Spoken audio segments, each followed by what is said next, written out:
Hello, in this video I want to show you how to fix the problem when you can't find any games on a Google Play Store in Thomson tablet. And to do this, let's launch our Google Play Store, and here if we try to find any game,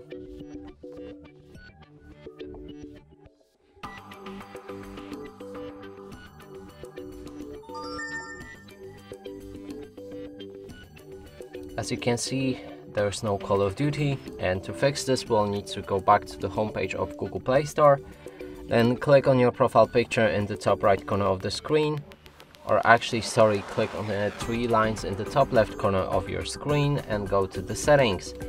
Here find the parental controls. Now we can either disable parental controls entirely with this switch, or go for apps and games and insert the PIN code.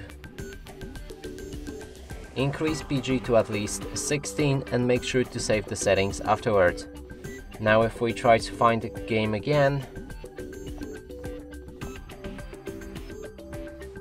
it is right here and we can install it. And that's it for this video. Hope you like it. Please consider subscribing to our channel, leave a like and a comment below.